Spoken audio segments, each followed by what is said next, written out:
illustrious guest, William Cohan, who will come up in a moment. He spent 17 years on Wall Street as an investment banker. We're going to ask him about that. He's the author of The Last Tycoon, the New York Times bestseller that won the 2007 Financial Times Goldman Sachs Business Book of the Year Award. He writes for the Financial Times, the New York Times, Washington Post, and is a contributor for MSNBC News. And he's a hero to the New York Times. And my favorite appearance was the Daily Show about a month ago, which I really liked, and it's available online. You can actually see it. I suggest everyone does. And of course, he's the author of House of Cards, which is about the Bear Stearns failure and the whole financial crisis in general. It's the New York Times bestseller, and it was as high as 3 or 2, highest 2. So, and it's still on the bestseller list, right? So, I'm assuming he's going to be writing many more bestsellers and become even more famous than he is today. So I'd like to introduce him. I'd like you to come up, and we're going to have to.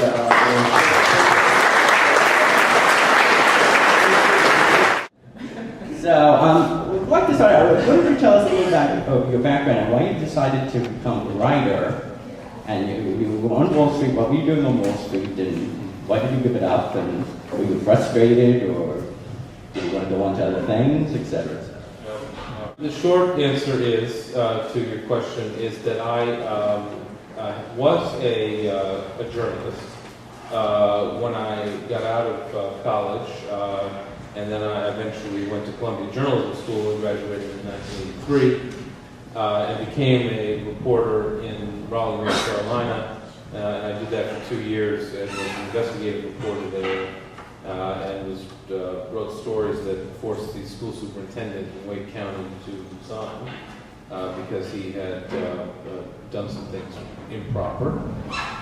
And then I went back to Columbia Business School with the thought that I hopefully would get a job at the Wall Street Journal, which never happened, so I went to Wall Street instead, and then I spent 17 years on Wall Street at Lazard for starters, and then I, a few years ago, wrote a book about Lazard, as you mentioned, and then at Merrill Lynch, and then at a number of firms, first Chase, JP Morgan, and then JP Morgan Chase, with Chase, and soon thereafter,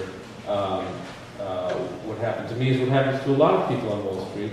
I was unceremoniously fired, and then, as they say, a man with a wife and children is a hostage to fortune, and I needed a new career. What were you doing as an investor?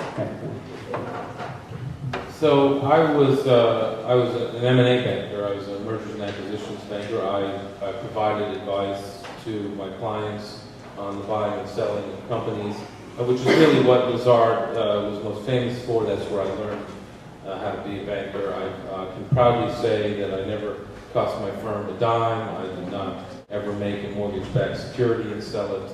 I've learned a lot about mortgage-backed securities in writing this book, as well as the way Wall Street finances itself, but I can proudly say that I have never taken any TARP funds and have never cost any firm I work for any money.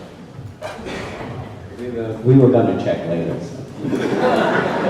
We know your neighbors. We are very investigative. Would you like to give a synopsis of the book, just in sort of 25 words or less? Here's a situation that couldn't be more diametrically opposed from that, in that I approach this as the body is lying on the floor, the knife is in the back, the corpse is cold, and everybody thinks they know how it all happened, and my job was to try to figure out what really happened in Cohan. So that's what the book is about. It's broken up into 3 parts, where the first part being, what happened in the final 10 days of the firm, again, which a lot of it cataloged in the newspaper, but a surprising amount had not been. And then I focused on how in the world the firm ever got into a position where it was so damn vulnerable to this happening. How did Wall Street get into this position where it was so vulnerable to what happened happening? And that was the middle section of the book.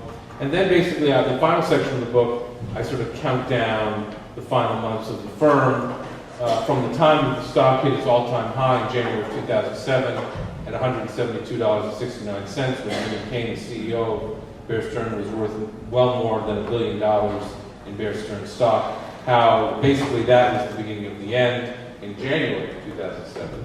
And I traced through what happened to the hedge funds and why, and then how that led to a series of bad decisions that led to the firing of Warren Spector, which was a majorly bad decision, to, on and on until March of 2008, when, les jeux sont faits. Reading this a book, it struck me more like a script for The Sopranos than a story about what a lot of people think of Wall Street. Now, I'm not surprised because I know a lot about what goes on Wall Street. But it's the filthiest book I have ever read, actually. And many of the things are direct quotes quoted. So, how did you get those quotes, and how did you get access to these people? I mean, it sounds like you were hiding under their bed or something like that, or under their desk. So, why don't you tell us about that? Well, obviously you haven't read the Lazard book, because that is You can film it. on its own. But I never really understand exactly why people talk to me, and it's always one of life's mysteries. And I'm glad it works out, because I basically believe in being, maybe this is something I've started when we journalism school, I don't know, but I'm very much sort of as much a guy who studies the documents and tries to figure out what happened from the documents as I am who wants to talk to as many people who are involved in the situation as possible. So it's a combination of oral history and documentary history. So the documents can only take you so far, but when you can speak to Jimmy Kane or Warren Spector or Alan Schwartz, or Sam Molinaro or Ace Greenberg, and then that whole layer beneath them, which is really the people who know what went on, then you get a very complete, I think, hopefully honest portrayal of what happened and why. I think what you're referring to, Daryl, mostly is Jimmy Kane's salty language. And Jimmy Kane, is a very, feisty guy. He speaks his mind. He's a self-made man, and so he was going to, tell me. He felt the need to tell me on the record everything he felt about all the people involved in this situation, from Ace Greenberg to Tim Geithner to Warren Spector, on